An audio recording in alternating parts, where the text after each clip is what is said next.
Neste episódio do podcast Trivium, e como já é habitual, o Bernardo e eu vamos falar sobre os livros que lemos em 2024, sendo que iremos também rever a lista daqueles que tínhamos planeado ler no início do ano.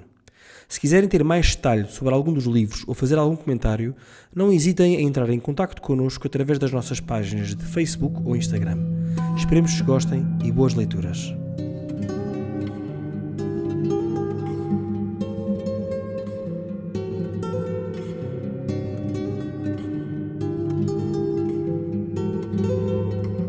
Olá a todos e bem-vindos a mais um episódio do podcast Trivium, onde dois jovens pais de família falam sobre a sua procura por aquilo que é bom, belo e verdadeiro. O meu nome é Vasco e comigo, como sempre, está o Bernardo. E Bernardo, voltamos hoje a mais um dos nossos episódios clássicos, não é? Tradicionais, de alguma forma, que vamos falar dos livros apresentar a lista dos livros que lemos este ano. Como se recordam, nós fazemos sempre dos episódios, que é os livros que lemos no ano passado, os livros que vamos ler ou que pretendemos ler no ano seguinte. Enfim, no ano seguinte, ou neste caso, costuma ser sempre no ano corrente. Portanto, estamos no início do ano 2025, vamos agora falar dos livros que lemos em 2024. Espera-se, sim, estamos em épocas de saltos, portanto, esperamos ainda poder contribuir para boas compras neste período pós-natalício. Ainda não é pós-natalício, ainda estamos no tempo do Natal. Tens toda a razão, no momento em que estamos a gravar, ainda estamos dentro do período de Natal. Tens toda a razão. Idealmente, Pós-Epifania, no momento, exato, idealmente no momento de publicação do episódio também seria bom sinal. seria muito bom sinal, uma eficiência tremenda. Ahm, então, o que eu proponho, Bernardo, portanto, primeiro farei eu a apresentação, depois tu. No início da apresentação de cada um, relembramos só quais eram os 10 livros que nos tínhamos proposto ler este ano e confrontar, portanto, com aquilo que realmente aconteceu e depois seguimos para a apresentação dos livros. Obviamente será uma apresentação muito curta e sucinta, porque caso contrário não sairíamos daqui, mas tentaremos dar assim uma outra nota. E depois no final do episódio todo, o Bernardo e eu de todos os livros que lemos, diremos, peço desculpa, a cada um que consideramos assim, que vale mesmo a pena os nossos ouvintes adquirirem e lerem. Portanto, sem mais demoras, do meu lado eu tinha proposto, portanto, os 10 livros era o To Sanctify the World, do George Weigel, o Free Speech and White Matters, do Andrew Doyle, The Beer Option, do Jared Stout, The Martian Chronicles, do Ray Bradbury, tudo em inglês, peço desculpa, The Surprising Rebirth of Belief in God, do Justin Brierley, Silence, do Shusaku Endo, depois em espanhol, La Muerte de la Cultura Cristiana e El Renacimiento de la Cultura Cristiana, do John Senior. Eram dois livros, mas eu fiz uma aldrabice, passei para dois. A Odisseia do Homero, os Lusíadas, obviamente de Camões, e uma biografia de São Tomás de Aquino, do padre Copleston. Bernardo, pode-se dizer que eu tive 60% de sucesso na minha lista. Pronto. 60% de sucesso, neste caso, significa que li 5 livros inteiros, e dois deles estão em andamento, estão a ser lidos. Pronto. Sendo que fiz aqui uma pequena alteração, já agora, e peço que me perdoem, em vez de ler Odisseia, estou a ler a Ilíada. Portanto, isto para dizer que depois, quando fui ver, pensei, mais vale começar pelo início da história, não é? Portanto, troquei a meio caminho, troquei a Odisseia pela Ilíada, mas pronto, acho que me vão perdoar e acho que conta. E também estou a ler os Lusíadas ainda. Pronto, o que é que eu não li? Não li as Crónicas Marcianas do Ray Bradbury, não li.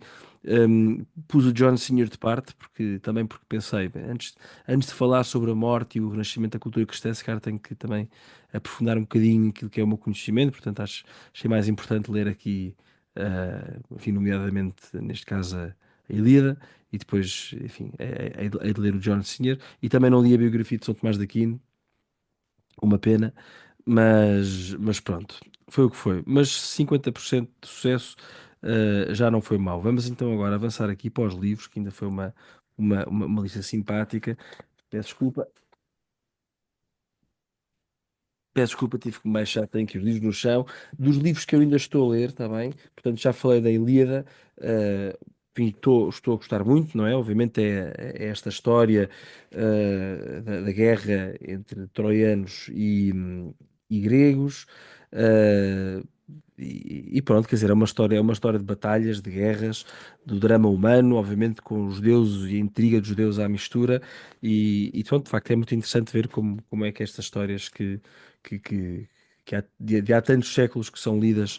ehm, pelos homens e mulheres, enfim, de tantas gerações, tantos lugares, de facto são verdadeiramente marcantes porque falam do drama humano, não é? Portanto, ver aqui, isto começa com a ira de Aquiles e depois o rei Agamemnon, que é assim um bocado, um tipo um bocadinho malandro, que pode ser que é malandro, é um tipo malandro, pá, Bernardo. O Agamemnon era malandro. Depois eu gosto também estas expressões engraçadas, porque o Agamemnon é o rei, então sempre que dizem o Agamemnon, pastor de tropas, acho estas expressões engraçadas, pá, pastor de tropas. Ou os aqueus são os gregos, os aqueus, como é que é, de longos cabelos, agora pronto, depois a minha memória infelizmente nem sempre é o melhor, mas pronto, também é agir esta forma também de escrita, de mencionar, de falar aqui dos personagens, mas sim, está a ser bastante marcante aqui ler a Ilíada. Depois os Camões, pronto, já li os três primeiros cantos, estou a ler aqui no meu clube de leitura, que já mencionei no nosso podcast, portanto também está a ser bom ter ser assim uma leitura acompanhada, e quer dizer, e de facto o que me ocorre é como é que eu não li isto antes, não é? É belíssimo, é um texto muito, muito bonito, de facto é espantoso ver a beleza da nossa língua, posso dizer assim, não é? É muito bonito e, obviamente, o talento de Camões e depois tudo o que tem de patriótico, não é? Ahm, ao ler este livro, não é? Portanto, é muito bonito, mas pronto, ainda estou no início, três cantos. Portanto, o Vasta Gama já deu ali a volta à África, mas depois tenho noção que ele vai voltar. Enfim, a história depois não segue propriamente uma ordem cronológica, mas muito entusiasmado por estar finalmente a ler os Lusíadas, também neste ano em que celebraram os 500 anos do nascimento. Não quero, tenho sempre medo de me enganar, mas sim, acho que os 500 anos do nascimento de Camões. E o terceiro livro que estou a ler, enfim, que estou a ler, ou seja, que comecei no ano passado, portanto, daí também estar aqui a mencioná-los, é O Amor e Responsabilidade, do então arcebispo Karol Wojtyla, não é? Portanto, Papa João Paulo II, São João Paulo II. Este Amor e Responsabilidade, portanto, enfim, quem me conhece sabe que eu sou um grande adepto da teologia do corpo e desta visão antropológica cristã que o Papa desenvolveu, ehm, sobretudo enquanto Papa, nas suas catequeses, no que diz respeito ao amor humano, não é? E este Amor e Responsabilidade é um livro da década de 50 que ele escreve ainda enquanto arcebispo e já se vê os rudimentos de tudo aquilo que ele virá aprofundar depois nas famosas catequeses da teologia do corpo. E é muito bonito, é um livro que eu, enfim, pelo menos para mim, eu considero bastante pesado, um, porque é um livro de filosofia, e pronto, e ele, no fundo ele dá aqui voltas e voltas e voltas, e bem, a explicar, ou seja, no fundo, porque é que, no final do dia, porque é que o amor humano o amor humano, entenda-se, o amor sexual, não é? Ou conjugal, faz sentido numa relação de compromisso total, de união, que é o casamento, não é? E é muito interessante como ele depois vai dissecando tudo isto, um, e explicando como tudo o que fica aquém disso é um falso amor. Está a ser bastante interessante. Avançando, aqui também, continuando aqui numa nota assim mais de, enfim, de Igreja Católica, podemos dizer, um dos que eu tinha dito que queria ler e que li, To Sanctify the World, The Vital Legacy of Vatican II. Portanto, o legado do Vaticano II, escrito pelo George Weigel. Portanto, George Weigel, enfim, autor americano muito conhecido, sobretudo conhecido por ser o biógrafo oficial do Papa João Paulo II. Este livro gostei muito, é muito, muito bom. Um, de facto, quer dizer, o George Weigel é um homem brilhante. E só para dar algum contexto para quem não souber, eu já tinha lido uma história do Vaticano II escrita pelo Roberto Di Já Mattei, matei. Uhum. eh, não sei se se chama, agora não sei se é uma outra história do Vaticano II, pronto, que é assim um calhamaço. Roberto Di Mattei é enfim, um excelente historiador, e foi um livro que eu, na altura, quando li, achei muito interessante. No entanto, ele parte, e dilo claramente, parte de um ponto de vista de alguma animosidade em relação ao Vaticano II. O Vaticano II para ele foi essencialmente assim, uma revolução na Igreja, em que em quase tudo esteve, em quase tudo se perdeu, não é? De alguma forma, mas pronto, tem si uma, e sobretudo tem uma visão, ou apresenta uma visão historicamente muito interessante, mas depois muito politizada do concílio. Então, daquilo que eu li, que foi a impressão que me ficou, é que no concílio havia os maus e os bons. Pronto. O George Weigel não é nada disso. Pronto. O George Weigel enfim, está olha para o concílio, pelo menos eu identifico-me, enfim, totalmente na forma de olhar para ele. Que é olhar ou seja, é preciso olhar para a letra, não é? É inegável que no pós-concílio há uma crise da Igreja, não é? Mas é uma falácia, não é? É um non sequitur, não é? Dizer que ahm, porque aconteceu depois do concílio, tu sabes estes latinórios todos, não é? O post não sei quantas, enfim, Pós-doc, próprio doc. Post-hoc, Propteroc, exatamente. Porque a crise veio depois do concílio, logo a culpa é do concílio. Ele começa logo por dizer que não houve concílio, não há concílio que não gere uma crise a seguir, não é? E claro, esta também gerou uma crise claramente de pendor mais, enfim, liberal, ou enfim, até mais do que liberal, de balbúrdia total, não é? Na Igreja, em termos de fé, em termos de doutrina, em termos de ensino, até mesmo de alguma anarquia, e eu considero que ainda, infelizmente, ainda se vive isso em muitos lugares da orbe católica. Mas ali temos que olhar para o concílio, temos que olhar para a leitura do concílio e ele, pronto, e eu, e tá, pronto, também, obviamente, para quem nos está a ouvir, também eu li os documentos todos do concílio, não é? Se calhar há 3 ou 4 anos, que me marcaram muito e, de facto, por trás de de todo, todo o barulho em torno do concílio, foi muito importante para mim ler e gostei muito, e de facto há documentos belíssimos. E, enfim, aqui só para qual é que é a grande, como é que eu ia dizer? A grande tese do George Weigel e porque é que ele chamou isto ao título To Sanctify the World, para santificar, peço desculpa, o mundo. Ele diz que o concílio é o momento, não é, na história da Igreja em que a Igreja passa eh, enfim, de olhar para si própria como sociedade perfeita, não é? A societas perfectas, não é? Para olhar para si essencialmente como elemento, como, enfim, como corpo de Cristo e por isso como elemento evangelizador do mundo e santificador do mundo, não é? Portanto, passa de olhar para si própria como, enfim, sociedade perfeita, não é? Para ser verdadeiramente, para ter uma visão ver e, peço desculpa, para apresentar ao mundo uma visão cristológica do próprio mundo, não é? E da própria missão da Igreja. Isto é muito interessante, portanto, depois ele, obviamente, gira, ele passa por todos os documentos, mas gira sobretudo em torno daquilo que são as duas grandes constituições dogmáticas, a Dei Verbum e a Lumen Gentium. E pronto, mas é muito interessante, gostei muito, e acho que parece-me que para entender o concílio e aquilo que, enfim, que deve ser o próprio estudo dos documentos conciliares e a promoção a promoção da visão que o concílio teve para o mundo da Igreja, parece-me que ser um excelente livro. Desculpa, alonguei-me aqui um bocadinho. Depois, outro livro mais pequenino, do filósofo Joseph Pieper, portanto, filósofo alemão católico do século XX. Já tinha lido alguns livros dele. Li um que se chama Only the Lover Sings, Art and Contemplation, oferecido pela minha querida mulher há alguns anos. É um livro muito bonito sobre arte, sobre música, que há algumas frases interessantes e engraçadas.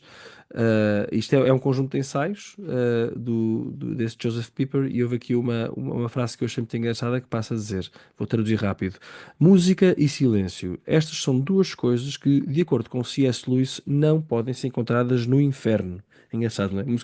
No inferno não há música nem silêncio, segundo o C.S. Lewis. E achei isto engraçado. São meditações muito bonitas. Aqui marcou-me especialmente também aqui um ensaiozito sobre música, faz aqui algumas críticas àquilo que na altura, isto agora não sei se é anos 50 ou 60, mas aquilo que na altura era a música moderna ou a música popular que estava a aparecer, e às tantas faz um, um comentário que eu achei muito engraçado, que é, apesar de tudo, né, apesar do meio desta música toda, que é superficial, no fundo, a grande crítica que faz à música popular é o facto de ser superficial, não é? Apesar disto tudo, teremos sempre barro, não é? Portanto, e eu, de facto, este ano, à parte, assim, a minha descoberta no mundo da música foi, de facto, o Johann Sebastian Bach. Ainda tenho muito para descobrir, mas, de facto, apercebi-me ainda mais este ano do seu gênio, e achei muito engraçado este comentário do Piper, não é? Apesar de tudo o que está à nossa volta, e acho que é um comentário perfeitamente adequado para os dias de hoje, não é? Apesar de tudo, teremos sempre Bach. Graças a Deus. Depois, outro livro muito giro. Como sabes, Bernardo, eu li já aquele livro muito controverso, o The Benedict Option, não é? Do Rod Dreher, já o fui mencionando nos nossos episódios, Já o e fomos li, discutindo, exatamente. exatamente, tal e qual, e este ano li um, enfim, que é um trocadilhozito, não é? Com esse livro, em relação ao título desse livro, que é The Beer Option. Aliás, era um dos que eu disse que ia ler, peço desculpa, e li-o e gostei imenso. Brewing a Catholic Culture Yesterday and Today, não é? Agora estou a ter uma branca. Como é que se traduz brewing para português?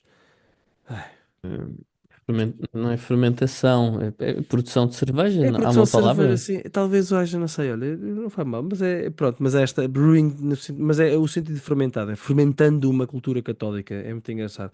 É muito engraçado que ele faz, este Jared Stout, o autor. É um homem casado, salvo erro, pai de 6 ou 7 filhos, é um oblato beneditino, portanto tem muita ligação aos beneditinos, como tu sabes, são, ahm, enfim, historicamente, grandes produtores de cerveja, obviamente não todos, mas em alguns dos seus mosteiros, e ele faz um paralelismo entre a história da igreja, da cerveja, ou seja, da igreja e com o da.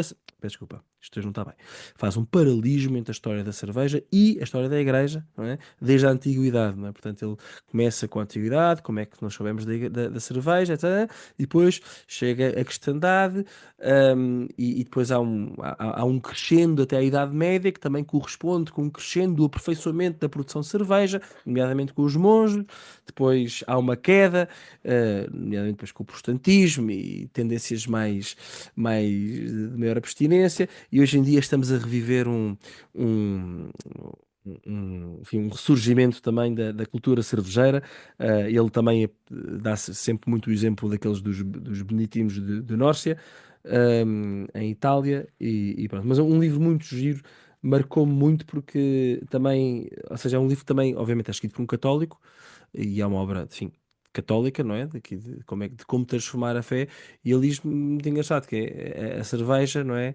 Deve ajudar-nos a viver a festa, não é? Feasting, mas também devemos abster, ou seja, também deve estar presente pela abstinência. Portanto, fasting and friendship. Portanto, é para a festa, é também para nos ajudar a viver a abstinência melhor, não é? Abster-nos de cerveja, não é?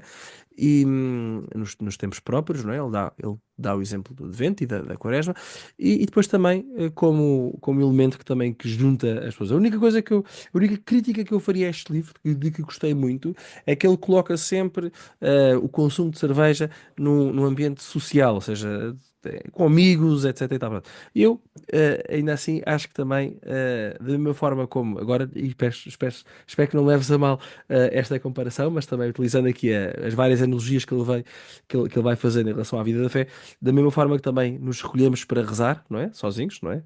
Entra sozinho no teu quarto e reza, não é? Já dizia Nosso Senhor. Também Podemos acho que fazer. para ver, obviamente sempre em moderação, não é? Como é óbvio, não é? Isto obviamente também é outra das tónicas que ele coloca, mas também aproveitar um bom copo de cerveja, ou um copo de uma boa cerveja, também é bom.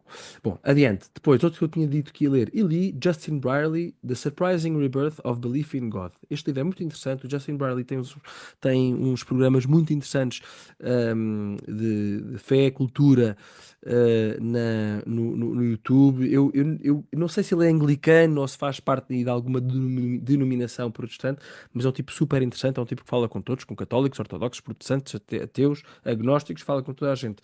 E este livro, no fundo, é na sequência de vários episódios de conversas que ele foi tendo, incluindo com alguns que o conhecemos, o Tom Holland, o Jordan Peterson, o Douglas Murray, no fundo, depois destas conversas todas, ele escreve este livro que é: estamos neste momento a viver um surpreendente hum, renascimento da crença em Deus, ou pelo menos, de colocar a hipótese de Deus como uma hipótese válida e uma hipótese que não é, que não pode ser descartada, sobretudo como descartaram aquele movimento dos novos ateístas, não é? Dos Christopher Hitchens, do Richard Dawkins. Aliás, ele começa o livro com uma crítica que me parece certeiríssima a essa onda, pronto, investiu tempo, se quiseres, a criticar o, enfim, o cristianismo ou a fé no geral. Agora tenho que beber um golo de cerveja. Ótimo, peço desculpa. Continuando, para fechar aqui a dimensão mais de fé, li aqui alguns livros também. Bem, li uma encíclica este ano, a Veritatis Splendor, do Papa Bento XVI. Reli, na verdade, já tinha lido, e pronto, quer dizer, Papa João Paulo II, eu disse o que é que eu disse, peço desculpa. Bento XVI.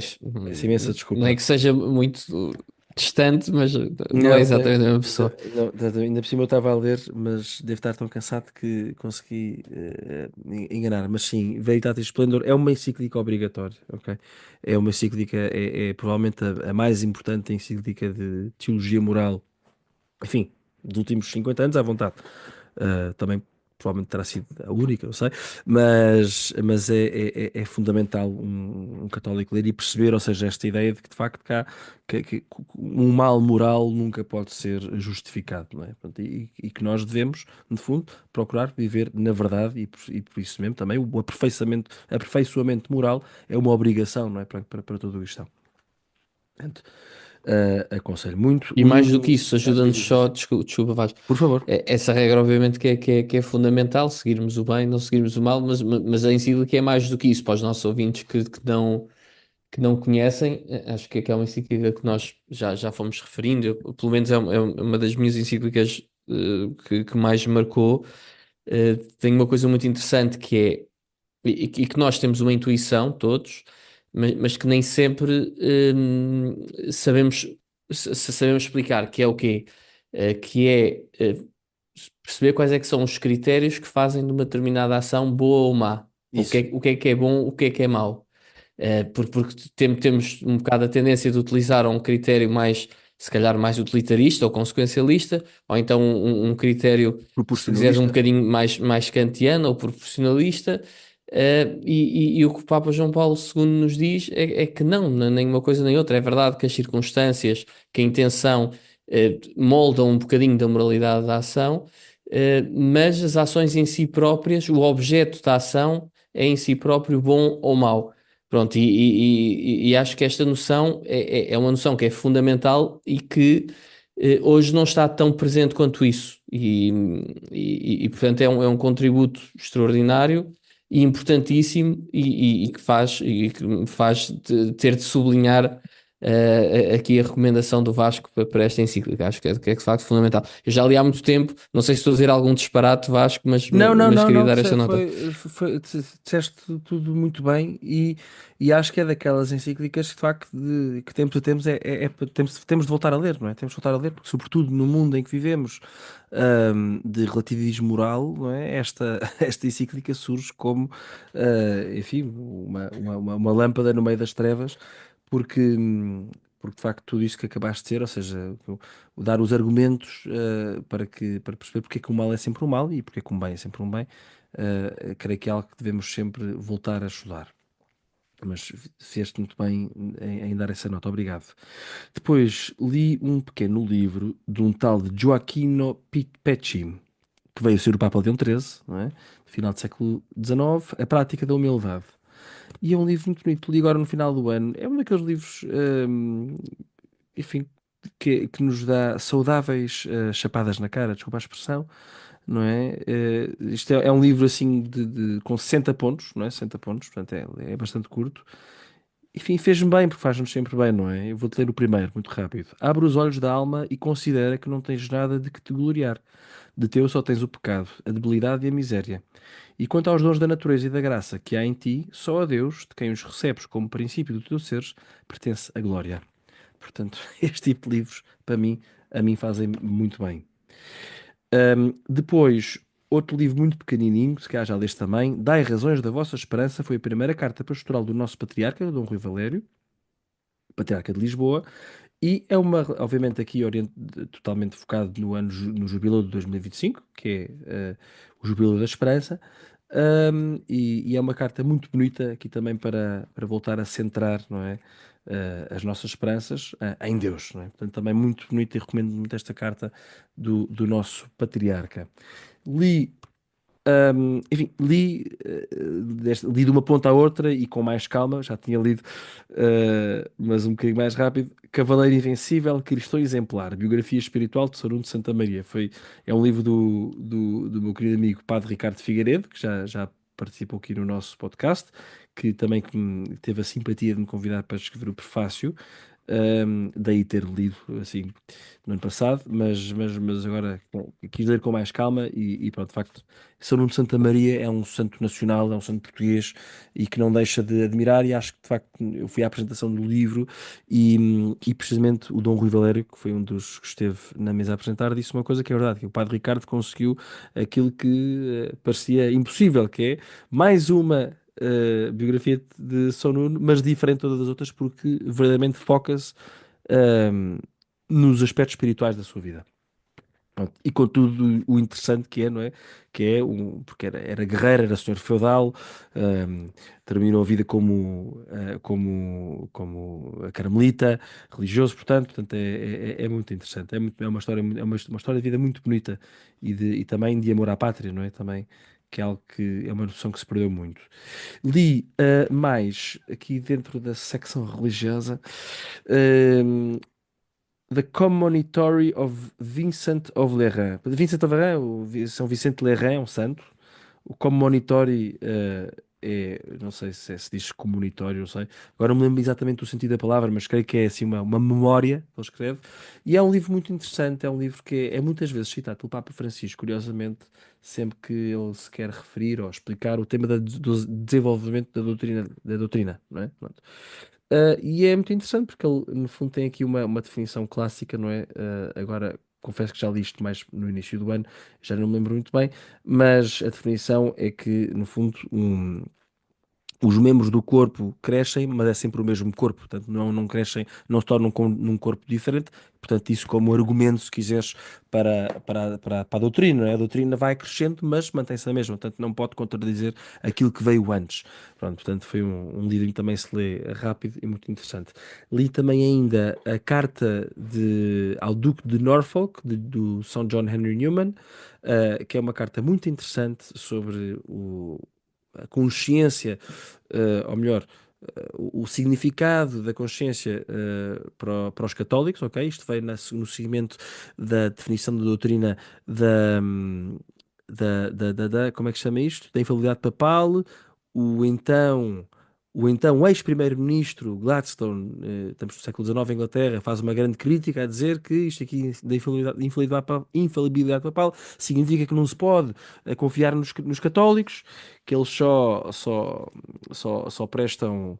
hum, Enfim, só respeitam o Papa, não é? Só obedecem ao Papa e o Cardeal Newman, que não era propriamente, não tinha sido um grande adepto da definição deste dogma, mas faz uma defesa absolutamente espantosa daquilo que significa, enfim, aquilo que é consciência para um católico e perceber que o católico tem consciência em muitas matérias. É verdade que para algumas, nomeadamente aquilo que diz respeito à fé e moral, a consciência deve obedecer àquilo que é a tradição, o magistério, o ensino papal, não é? A Sagrada Escritura, no limite, mas que há muitas coisas em que o católico tem e deve ter, obviamente, deve respeitar a sua consciência, sempre tendo cuidado de a ter bem formada. Bom, adiante.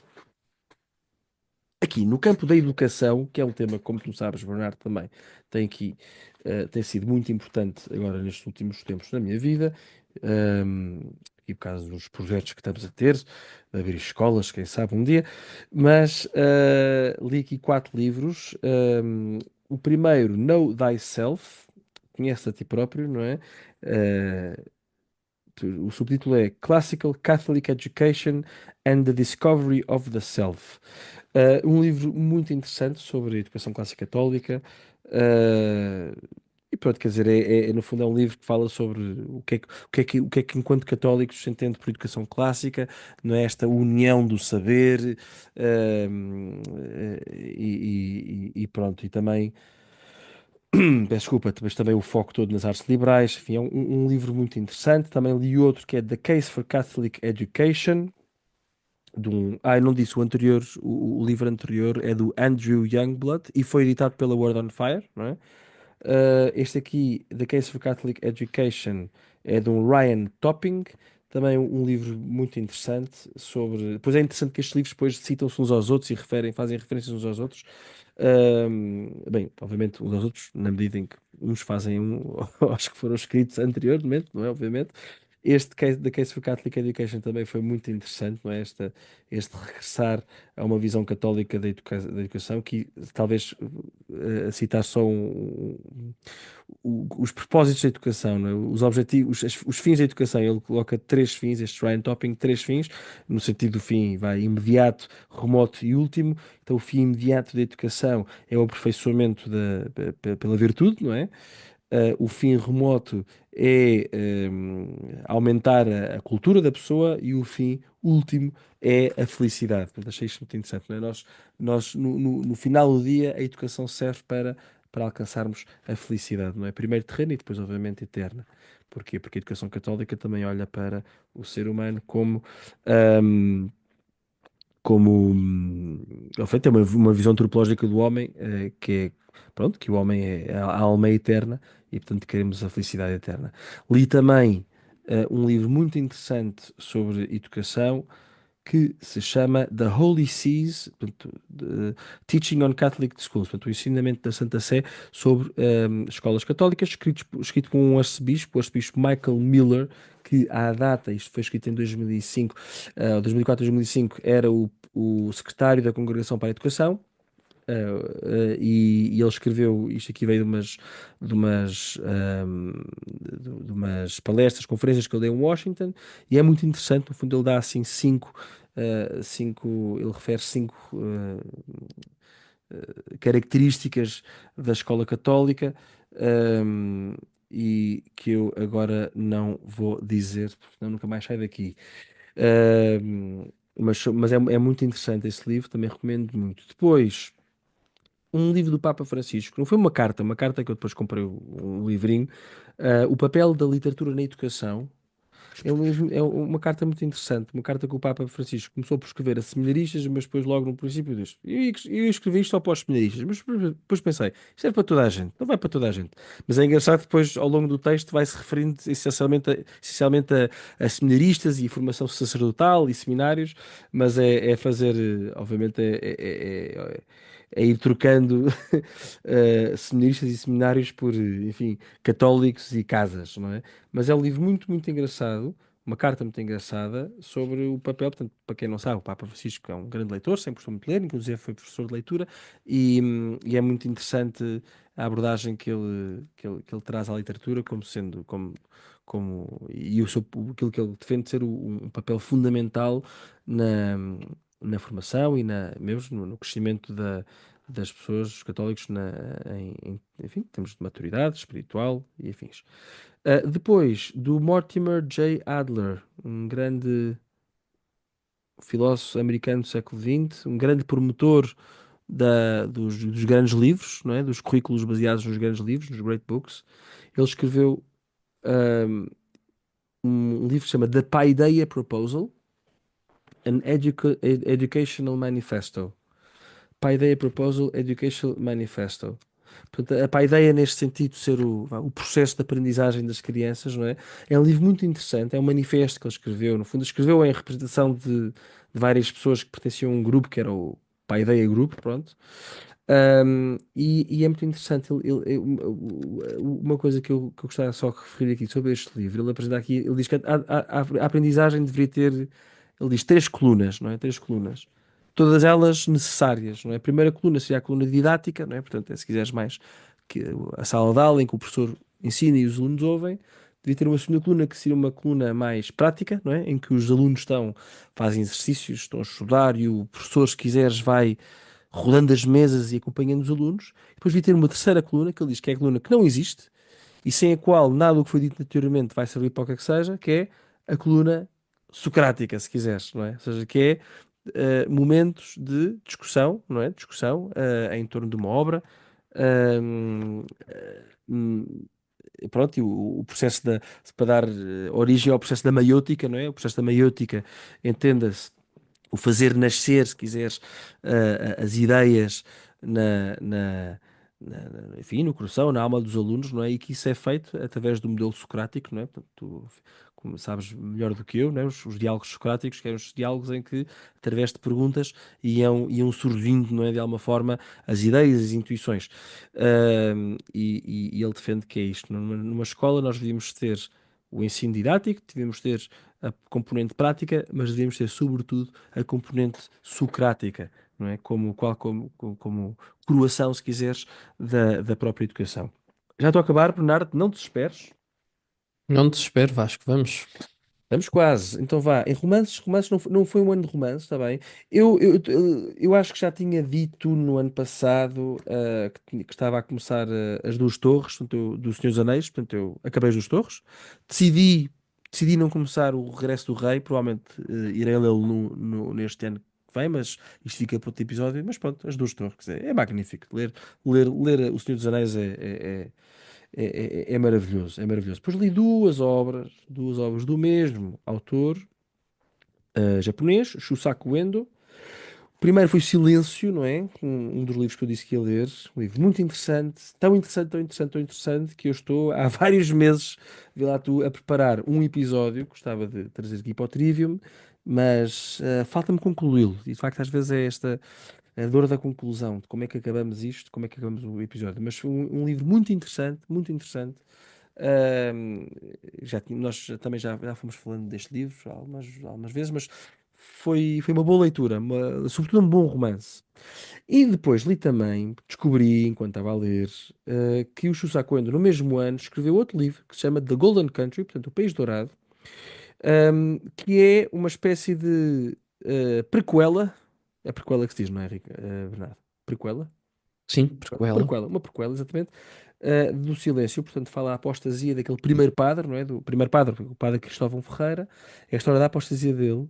Só que enquanto que o Silêncio, de facto, tem aquele final ambíguo, não é?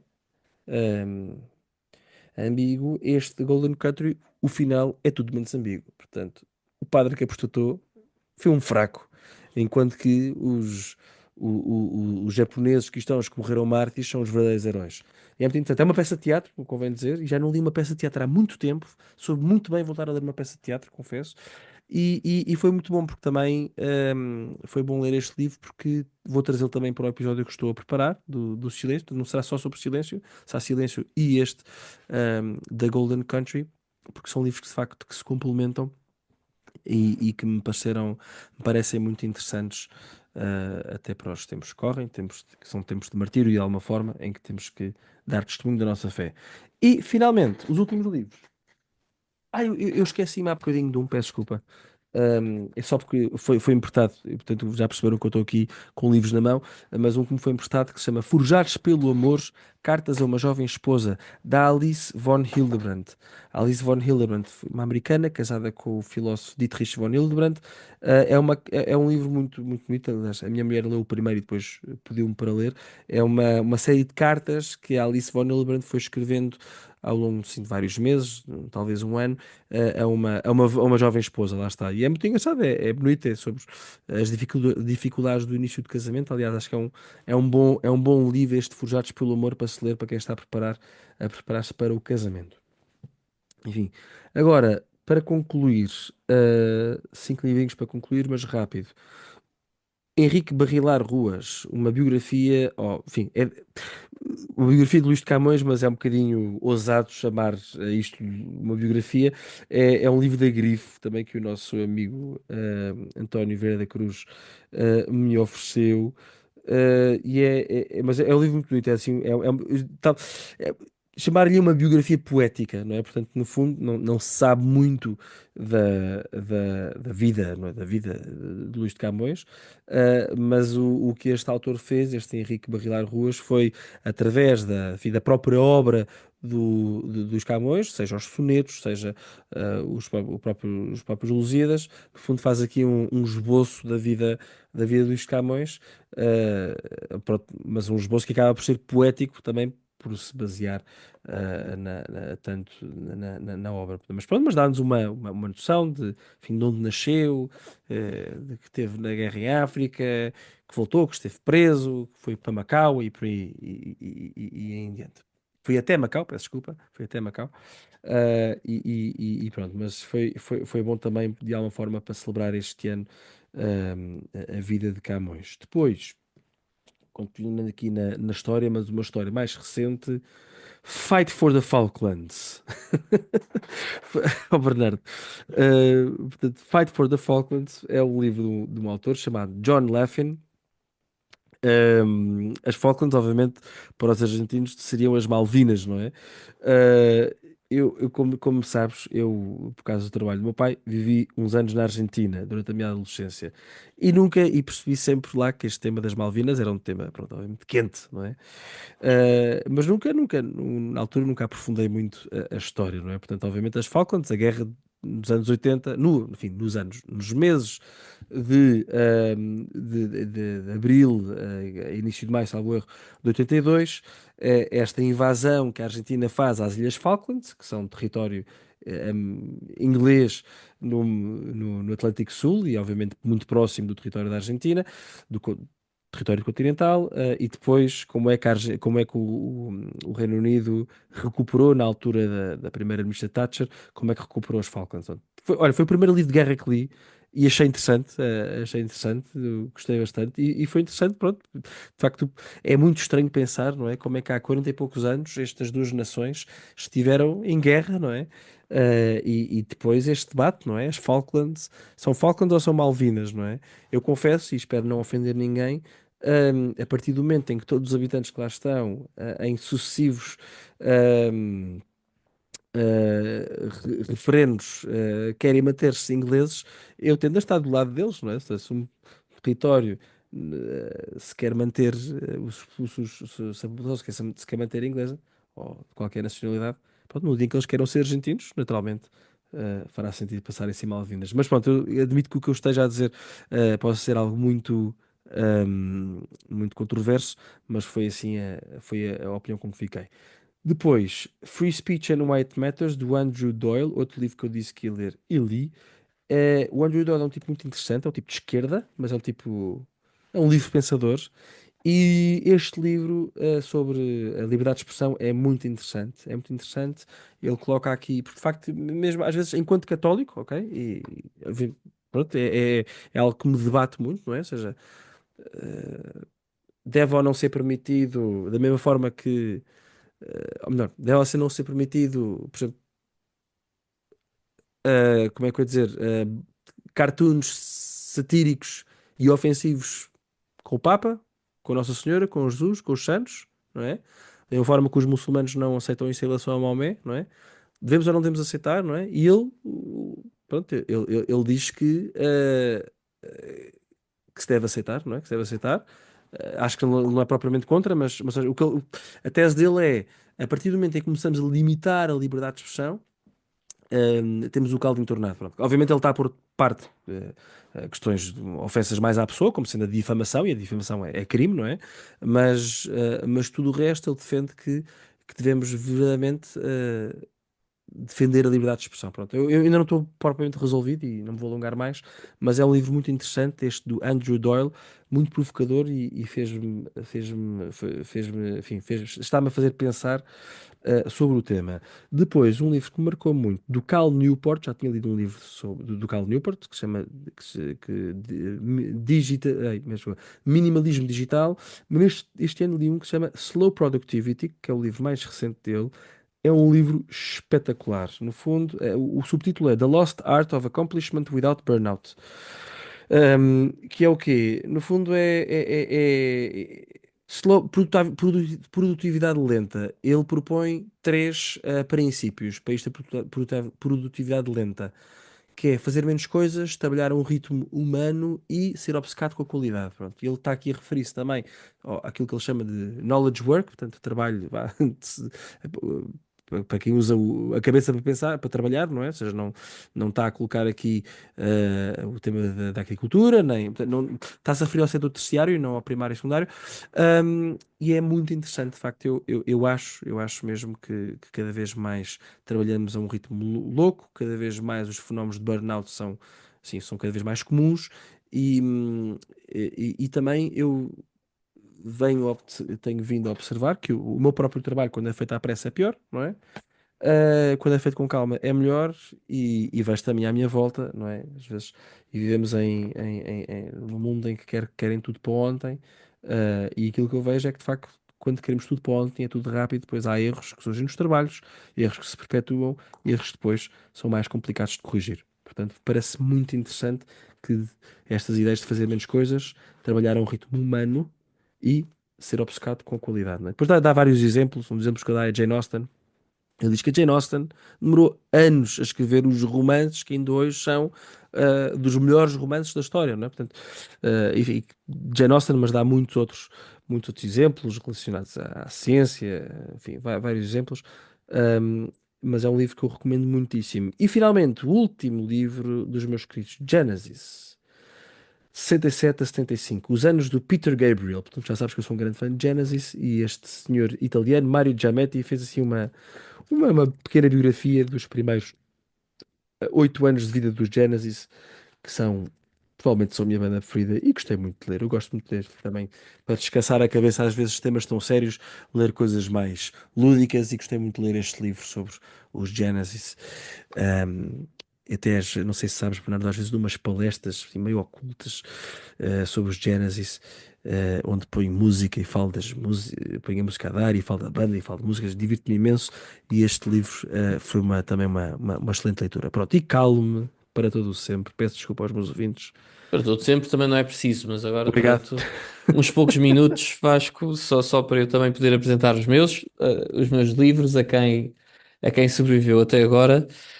Certamente foi muito interessante. Os que quiserem sair, eu compreendo também perfeitamente. Então, começo aqui por rever os livros que tinha falado no podcast de livros a ler em 2024. Então, começámos com duas encíclicas, a Spes Salve e Salvos pela Esperança de Bento XVI, a Evangelho Vitae de São João Paulo II, Evangelho da Vida. Depois tinha aqui um livro espiritual também de um religioso italiano chamado Lorenzo Scupoli, que é o Combate Espiritual e o Caminho do Paraíso. Depois tínhamos uma análise teológica chamada René Girard, Unlikely Apologist, do Grant Kaplan. Depois As Causas do Atraso Português, do professor Nuno Palma. E ainda tinha o GPS aqui, do Monsenhor Duarte da Cunha, do professor César das Neves. E depois três livros do C.S. Lewis, que tinha como objetivo, na altura, fazer de 24 o ano de C.S. Lewis, e portanto tinha o The Abolition of Man, Mere Christianity e o The Great Divorce. Estes três, portanto, C.S. Lewis. Destes livros, então, li a Spé Salvi. Na altura que gravámos o episódio, eu tinha acabado de fazer retiro e foi e foi um dos livros que li durante o retiro, e penso que já abordei com, de forma resumida, aqui esta encíclica, é uma encíclica muito interessante que recomendo. Nunca tinha lido, foi a primeira vez que li uma encíclica sobre a natureza da virtude de esperança. Como sabem, o Papa Bento tinha este objetivo e efetivamente concluiu, depois acabou por ser o Papa Francisco a concluir a última encíclica dele, mas a ter uma encíclica sobre cada uma das três virtudes teologais, fé, esperança e caridade. Esta aqui é a da esperança, uma encíclica de 2016. Portanto, sobre a natureza desta virtude, a sua evolução histórica, como é que evoluímos eh, de uma esperança no reino de Deus, depois para uma esperança na razão humana, entusiasmados pela Revolução Industrial, deslumbrados por aquilo que a razão humana foi capaz a dada altura, e, e depois como isso acabou por degenerar em fenómenos como o marxismo, e depois a história até agora que nós conhecemos é efetivamente uma encíclica muito, muito importante. Depois a encíclica Evangelium Vitae de São João Paulo II, se é verdade que de um ponto de vista filosófico e em particular do ponto de vista da teologia moral, a encíclica Veritatis Splendor, que o Vasco ainda há pouco falava, de São João Paulo II, é seguramente a encíclica mais importante de São João Paulo II. Esta aqui, de um ponto de vista, esta Evangelium Vitae, de um ponto de vista mais de doutrina social da Igreja, é capaz também de ser das mais importantes de São João Paulo II, e este ano, 2024, foi um ano em que, por várias circunstâncias diferentes, relativas também às minhas funções no CDS, mas também no Senado, e noutras associações de que faço parte e que tenho vindo a ajudar. Foi um ano muito político em que tive muita atividade política, e calhou bem ter começado o ano com a leitura desta encíclica, porque de facto é muito importante para qualquer católico político, ou católico que queira fazer política, ou mesmo que não queira fazer, que se interesse por política, é muito importante esta encíclica, porque toca aqui nos temas da vida, continuam a ser, infelizmente, questões muito atuais, o aborto, que no momento em que estamos a gravar vai haver uma discussão sobre o alargamento do prazo do aborto e a questão da objeção de consciência aqui em Portugal, a eutanásia, que é uma questão que também ainda não está resolvida, também a questão da pena de morte, que foi agora recentemente revisitada pelo Papa Francisco. Quer dizer, aborda todos estes temas, cria doutrina ou aprofunda doutrina sobre estas questões, e é de facto um livro que obviamente eu já tinha consultado várias vezes. Este ano fiz este exercício de ler de uma ponta à outra, portanto considero que foi muito importante, é uma grande ajuda. Tem aqui uma noção que eu acho que é relativamente importante para quem faça política nos dias de hoje e se veja aflito. Um católico que faça política nos dias de hoje pode sentir um bocadinho a tentação ou de fugir para os montes, ou de, por outro lado, achar que se não conseguirmos tudo de uma só vez, é uma derrota. E não é. Que isso, São João Paulo II e depois Bento XVI, mais tarde, também nos diz a mesma coisa, mas São João Paulo II, aqui nesta encíclica, explica-nos muito claramente que entre não fazer nada e melhorar um pouco uma lei iníqua, mesmo que não seja possível revertê-la totalmente, por exemplo, no caso do aborto, é obviamente que se calhar não é óbvio para toda a gente, mas o Papa clarifica para quem tivesse essa dúvida que é melhor uma lei menos má do que uma posição puritana, que nunca é uma posição católica, de dizer que então se não conseguimos reverter a lei, mais vale não fazer nada e deixar como está. Não é essa a posição da Igreja, e fica muito claro neste livro e, portanto, serve de bússola. É uma bússola que eu acho importante para qualquer político católico. Bernardo, só uma coisa, esse argumento, não é, que o Papa explica na encíclica depois foi retomado, corrijo-me, naquela nota, na altura do Bento cardeal, XVI. sim, ainda cardeal Ratzinger sobre, Queria errar, sim. sobre a intenção, enfim, voto nos partidos, não é? Sim, Ok, sim, é o mesmo sim, a argumento, questão não é? Sim, dos não negociáveis, tal e qual, das exatamente, questões sim, não negociáveis, exatamente. isso. Pronto, como eu estava a dizer. E por isso, sem dúvida, que é uma bússola importantíssima, não só para políticos católicos, como também para todos nós que tenhamos interesse em política e nestes assuntos, perceber, por exemplo, porque é que a vida é sagrada, porque é que a vida é inviolável, tudo isso, o que é a dignidade humana. Tudo isso são coisas que podemos vir ver a esta encíclica que vale a pena sempre revisitar várias vezes. Depois, outro livro também espiritual deste religioso italiano do século XVI, XVII, Lorenzo Scupoli, o Caminho Espiritual, desculpem, o Combate Espiritual e o Caminho de Perfeição, foi um livro que li, por acaso não li até ao fim.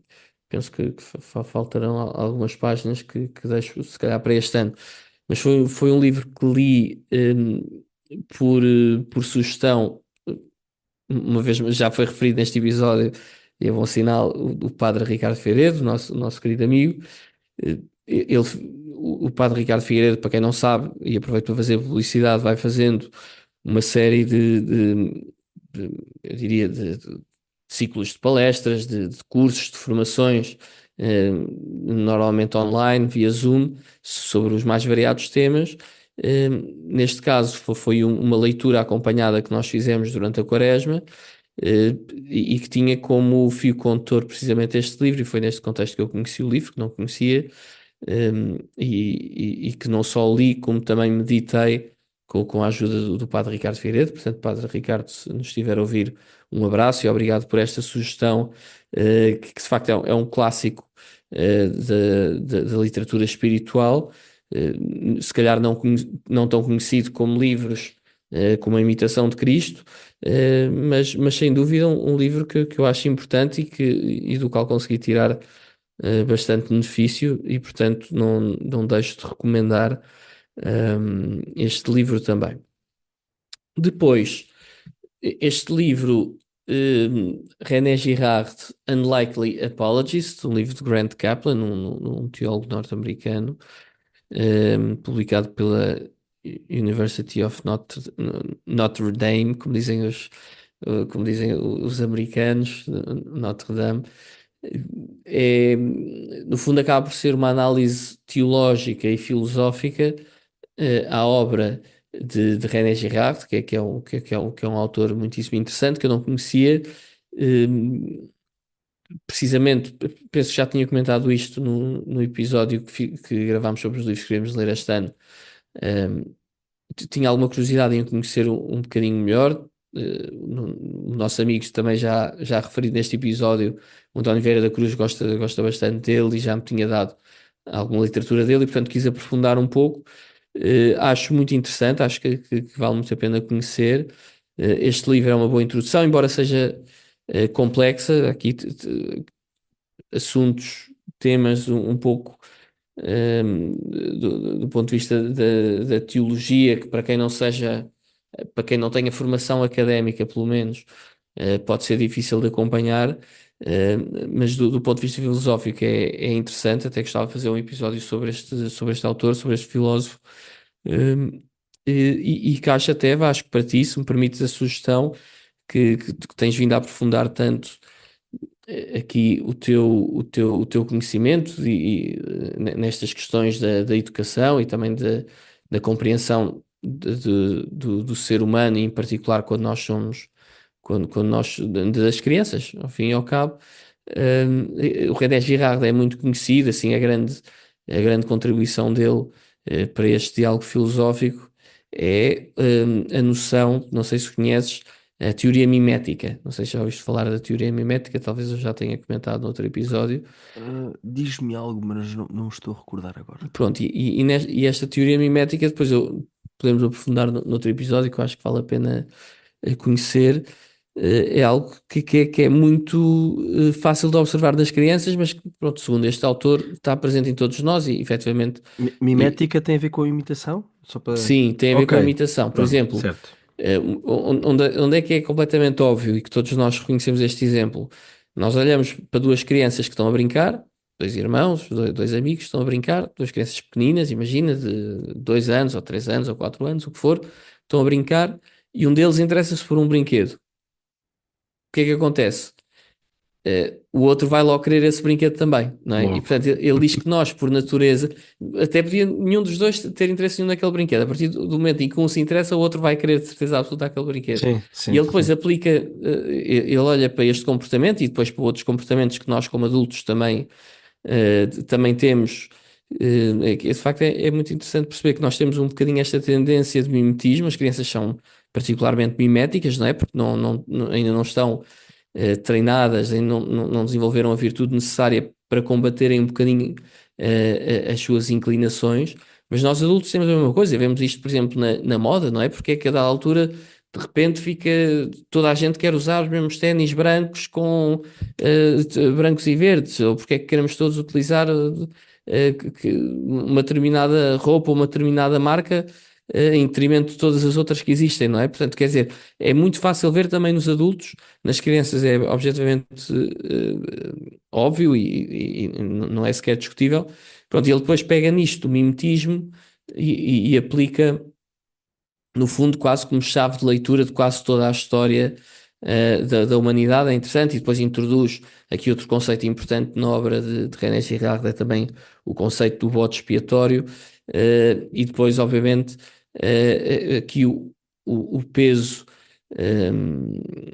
O peso não, mas se calhar o momento de viragem que há, que é com o cristianismo, em que de facto a vítima acaba por ser Deus, na realidade, e portanto inverte um bocado esta lógica do mimetismo em primeiro lugar e depois dos mecanismos de bode expiatório.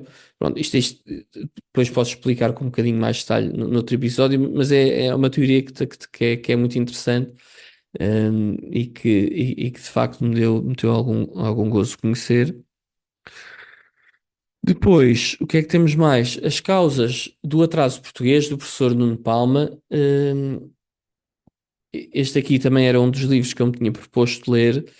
É um livro de facto muito, muito interessante. Vale muito a pena. O nosso caro Henrique Leitão diz do livro brilhante e incisivo. O livro de Nuno Palma obriga a olhar para a velha questão do atraso português com olhos novos. Um, que quer dizer, estou aqui a ler uma pequena recomendação do livro. É interessante a ideia do Nuno Palma aqui é revisitar um bocadinho uma série de mitos partilhados que todos nós acreditamos relativamente à realidade da economia e do desenvolvimento e das instituições políticas portuguesas.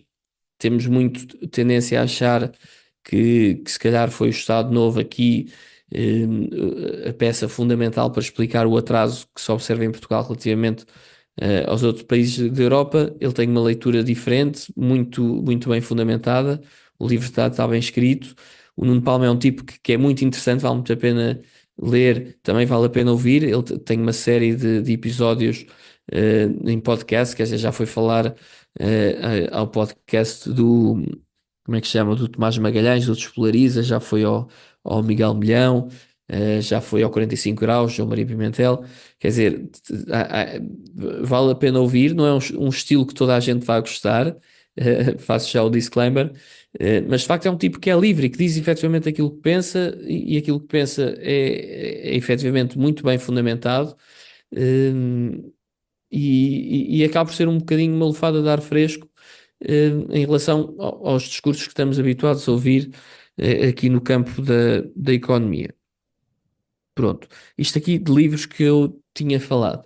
Depois, livros que eu não tinha falado, aqui como objetivos de leitura para 2024, comecei a ler. Este aqui não consegui ainda concluir a leitura, mas comecei a ler hum, a teologia do corpo. O Vasco falava há bocadinho de teologia do corpo, é um assunto absolutamente incontornável para quem se interesse, para quem se interessa e quer dizer, para todos nós que estamos casados, para perceber um bocadinho melhor a questão da castidade, o corpo humano, o plano de Deus, para a sexualidade.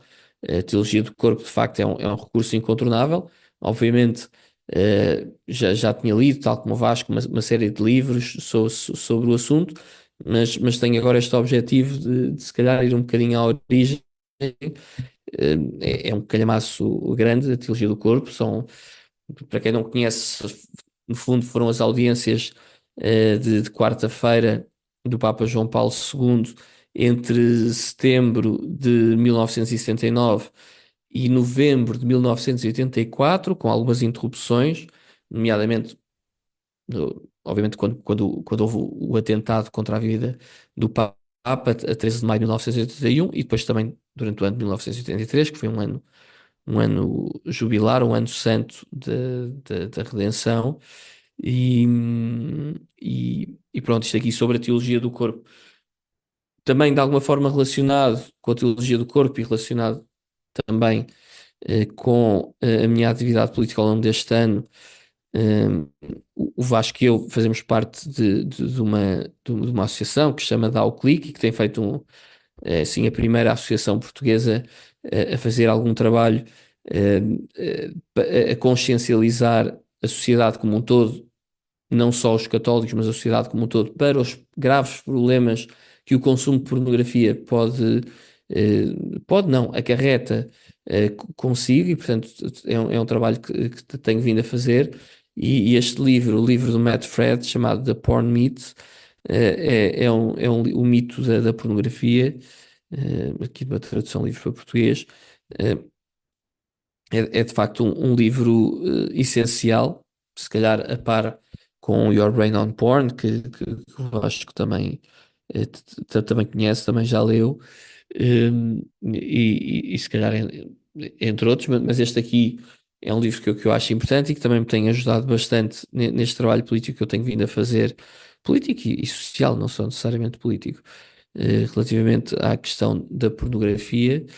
Hum, Depois, as cartas a um jovem católico do George Weigel, já tínhamos falado, estou convencido, mais do que já termos falado, já tivemos o próprio George Weigel aqui no podcast Trivium, é verdade, é uma presença de peso.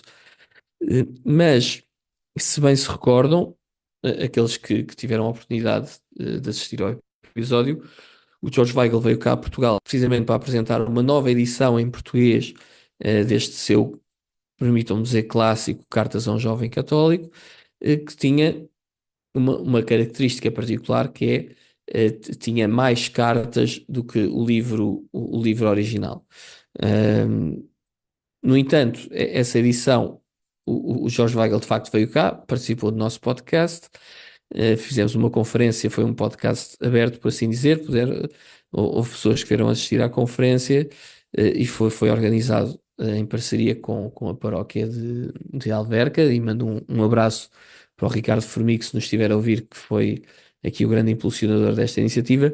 Mas de facto o livro demorou a ser publicado, finalmente já foi editado. Eu estava aqui a tentar ver se tenho a data em que ele foi efetivamente editado aqui em Portugal, mas acabou por ser, pois, só em outubro de 2024, portanto, já no final do ano. Então comprei este novo livro para ler também as cartas que ainda não tinha lido, e, no fundo acaba aqui o Cartas a um Jovem Católico. Obviamente remeto para o episódio em que estava o George Weigel, acabou por falar mais sobre a Jornada Mundial da Juventude, mas abordámos o livro naturalmente, e no fundo são cartas fictícias, por assim dizer, que o George Weigel descreve, de vários pontos importantes do catolicismo. E é engraçado porque de facto são de sítios muito, muito dispares, que revelam desde logo a natureza universal do catolicismo. Cata Hollos, de acordo com o todo, não é? Universal e católico significa exatamente a mesma coisa.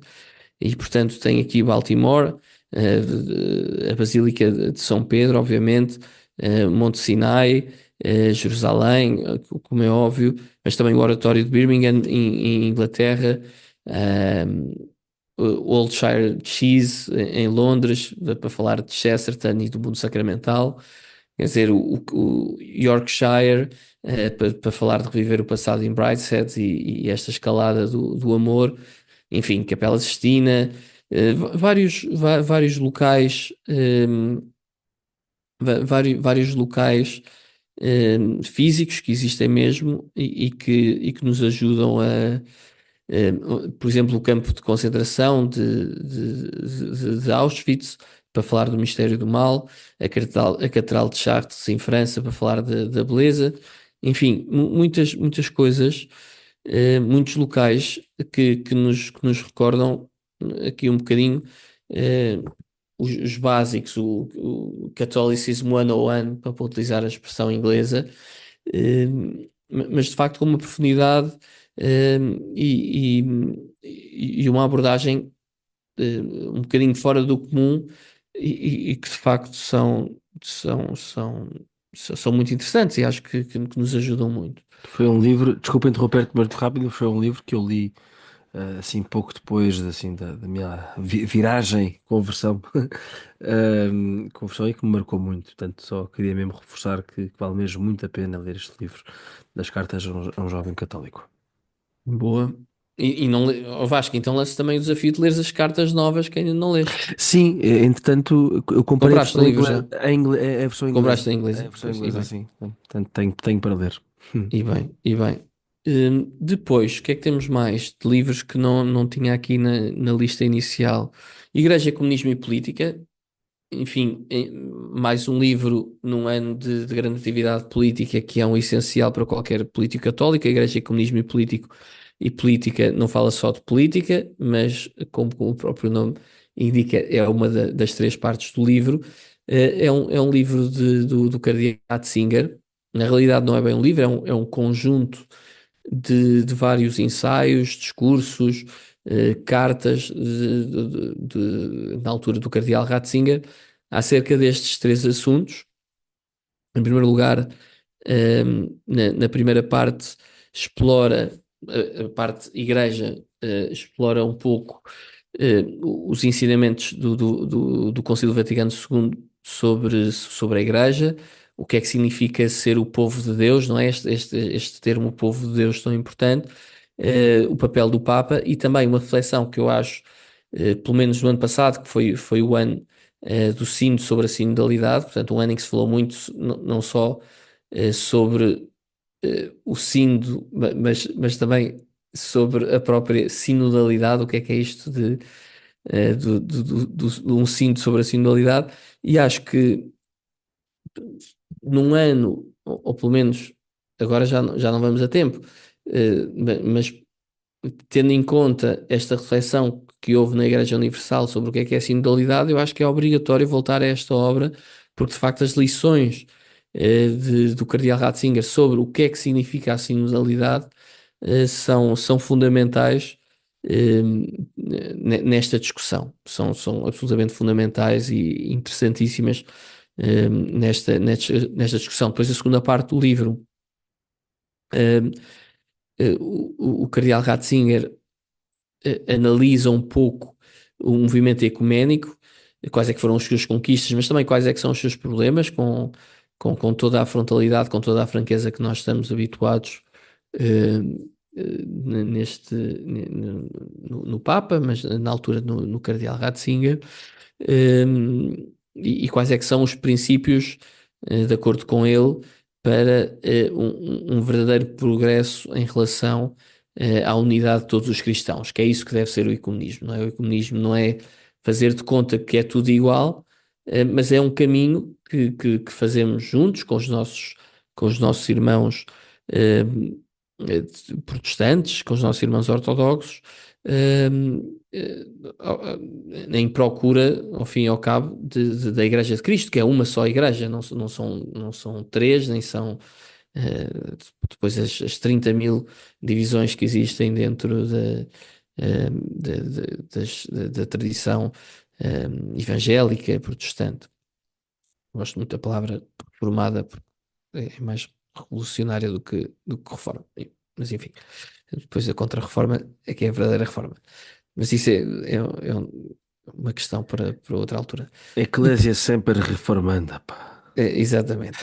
E na terceira parte do livro, então, eh, o Cardeal Ratzinger discute e reflete acerca de questões fundamentais e de assuntos particulares eh, relacionados, obviamente, com a Igreja, com o Estado e também com aquilo que é a realização do homem. Portanto, chamamos esta parte a parte sobre a política, o que a Igreja, o que a fé nos ensina sobre a política, ehm, qual é que deve ser o papel da Igreja numa sociedade plural, a divisão entre a Igreja e o Estado, quais é que são os problemas com a teologia da libertação, como é que podemos perceber se calhar eh, uma das questões centrais do nosso tempo, que é o que é a liberdade eh, no contexto da Igreja e do Estado.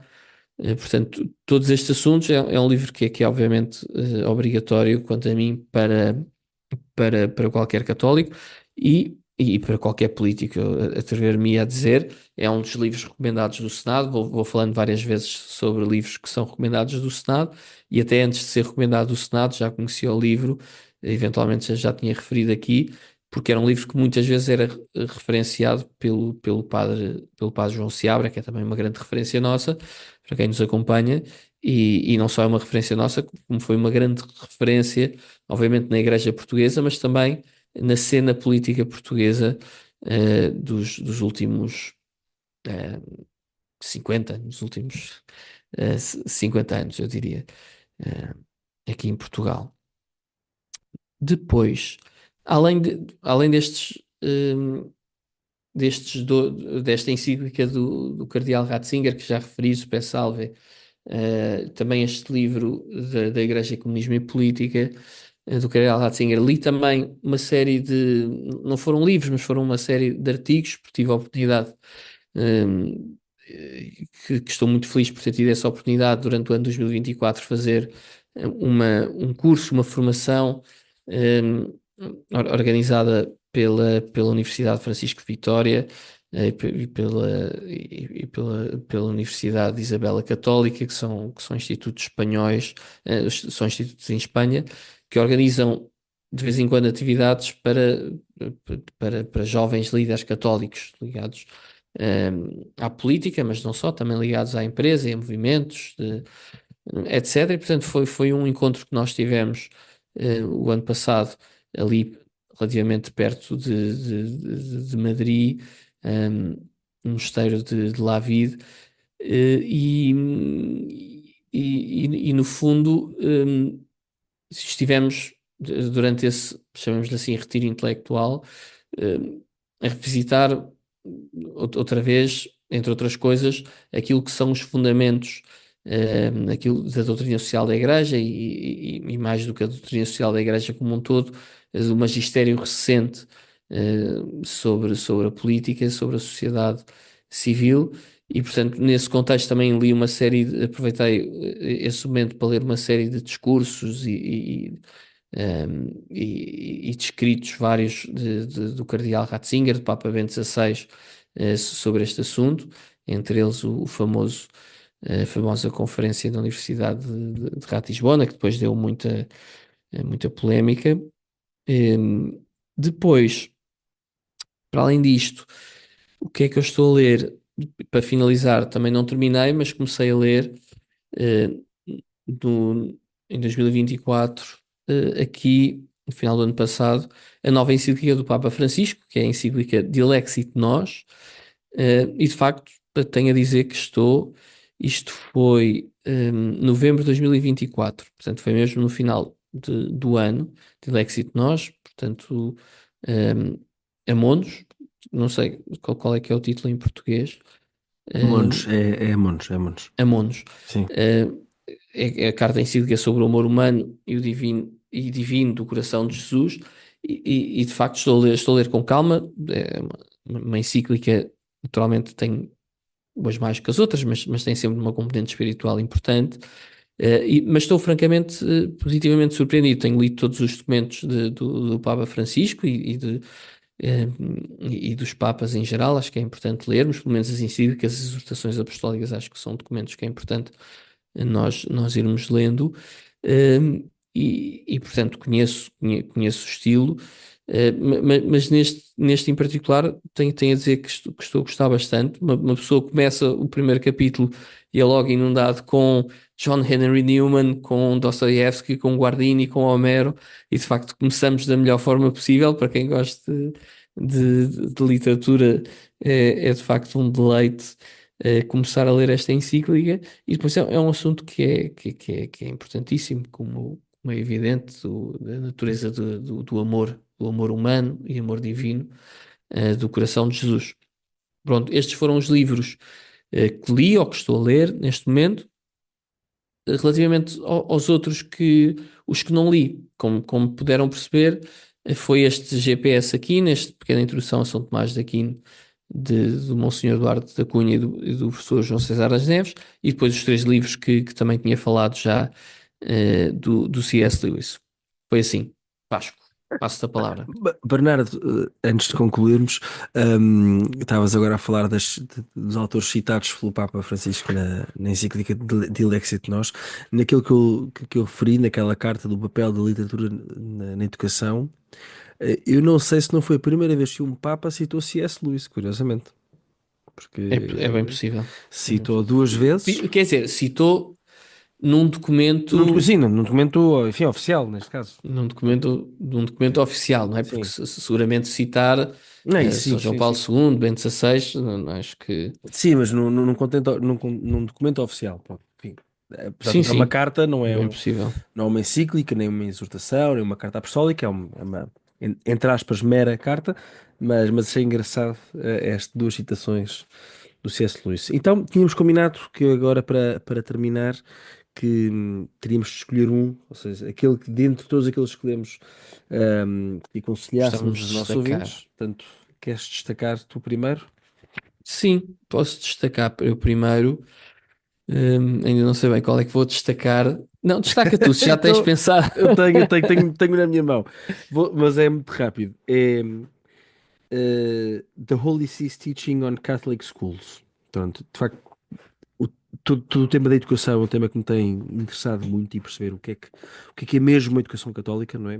Hoje em dia, muitas vezes, infelizmente, acho que vou ser talvez um bocadinho presunçoso, mas acho que muitas escólicas ditas católicas são só católicas no nome, ou são católicas porque no meio do currículo tem lá uma disciplina, se quiserem, de educação, enfim, não sei, moral e religiosa, enfim, moral e religiosa é do ensino público, mas tem ali alguma, nem que seja só uma catequese, não é? E isso não tem nada a ver com a escola católica, como a Igreja sempre pensou, não é? A Igreja pensou na escola católica em que o catolicismo, o elemento da fé, atravessa todo o currículo, não é? Ahm, e este pequeno livro é um livro muito pequenino e acho que só se consegue arranjar, creio eu, através da Amazon, escrito pelo arcebispo Michael Miller, como disse há bocadinho. É um livro que se sintetiza muito bem, em cinco pontos, que eu propositadamente há pouco não disse, porque eu acho que isto merece um episódio. As cinco marcas de referência de uma escola católica. E acho que é importante, porque de facto, obviamente, na fase de vida em que tu e eu estamos, não é, Bernardo? Cada um com quatro filhos, a educação é um tema que nos vai preocupando sempre cada vez mais.